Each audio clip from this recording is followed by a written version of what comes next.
7 days have been an age. It was only this time last week that we were sitting in our New York penthouse, reporting on epoch-making events. And here we are now, back in our Westminster hovel, poring over the great leader's pig-iron statistics. Was there ever such a falling off in the history of broadcast journalism? Mind you, our descent mirrors the mood of the nation, which has gone from miserable to grim without even checking in to vaguely unhappy. And who could blame you for being as smiley as a wet weekend in Wigan?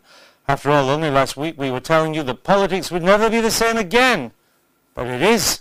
Politics circa Margaret Thatcher and the Great Recession of 1981, with jobs disappearing faster than the polar ice, politicians clambering over one another like snake oil salesmen trying to bribe us with tax cuts.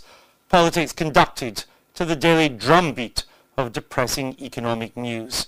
Depressing for all, that is, except our great leader, whose ratings and smiles seemed to grow with each statistical misery. Then came the row at PMQs over the unconscionable death of baby P, which reminded us that this is a Prime Minister who doesn't do empathy, even when we need him to, and even he came back to earth with a bump. Yes, whether it's our failure to protect the lives of defenceless babies, again, or the inexorable rise of unemployment, again, this has not been a week for mirth. So to cheer you up, with no expense spared, we've hired the chuckle brother and sister of late-night political discourse. I speak, of course, of Diane Abbott and Michael Portillo. And let me tell you, Diane won a prestigious parliamentary award today for Parliamentary Speech of the Year. Now, Michael, you've also won an award, Slimmer of the Year. That's your award. And here's a big dot of chocolate cake, because you deserve it. No, he's the one that has to it. Give us your moment of the week, Michael. Well, it's not much more cheerful than everything else. I just noticed that during the course of this week, but it was only sort of tucked away inside the newspapers, that protesters in Burma, the people we saw bravely on the streets last year, have been given 65-year jail sentences. 65 years? 65 years for protesting. 20 years for being a blogger. And it just struck me that, a year ago, the world's attention was on Burma.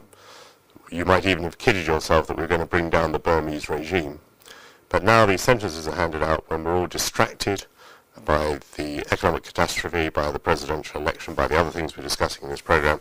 And so I'm afraid Burma, now that these brave people are sent down for 65 years, scarcely makes it to the front page at all. And maybe the Burmese regime knows it can do that. Exactly. Maybe it does. Diane, your moment.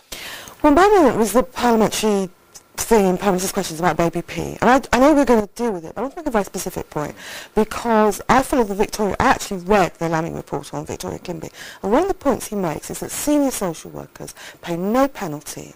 There's no accountability when these things happen. And in the Victoria Kimby case, the woman that was Director of Social Services in Haringey went on to earn even more money as Director of Social Services in Hackney. Now, my point is the Director of Social Services in Haringey earns twice what an MP does, which is a lot of money. When these things happen, these people need to be sacked. And if the law doesn't allow it, we need to change the law. Very interesting. Well, you're right, we are going to